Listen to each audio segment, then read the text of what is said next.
আর যাদের পিছনে সময় দিয়ে বেড়াচ্ছ, যাদের টাকে পিছু পিছু ঘুরে বেড়াচ্ছ, হয়তো একটু বিরিয়ানি দুটো মুরগি পাবে, 200-500 টাকা পাবে, এছাড়া আর কিছু পাবে না। কিন্তু মনে রাখবে ওটাও ভিক্ষা দিয়ে দিয়ে ভিখারি বানিয়ে বানিয়ে কানা দাজ্জালের গোলাম বানাচ্ছে তোমাদের ঘরে। কেন? দাজ্জাল এসে সোনা দেবে।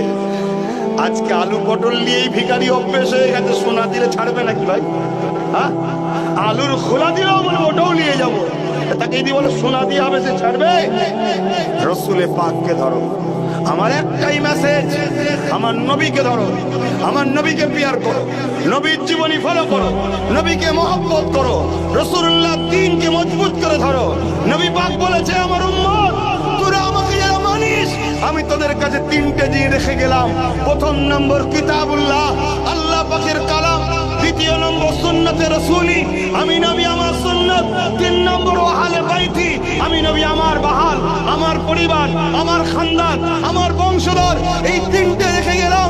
মনে রাখবেন, ঊনবিংশ শতাব্দীর উলিল আমর যুগশ্রেষ্ঠ পুরুষ আবু বকর সিদ্দিক আল কুরাইশি, আওলাদে রাসূল, খানদানে রাসূল, সেই বংশের ছেলে আমিও কুরাইশ বলে যাচ্ছি।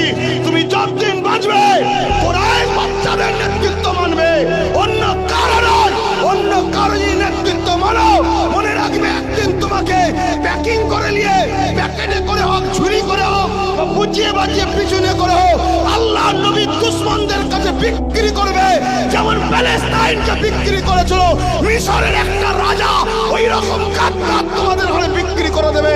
সেদিন কিন্তু প্যালেস্টাইনের বাচ্চারা যেমন তাদের বাপের ভুলের জন্য আজকে কাফন পরতে হয়েছে, তোমাদের ভুলের জন্য এই বাচ্চাগুলোকে না পড়তে হয়। এটা মাথায় রেখে চলো।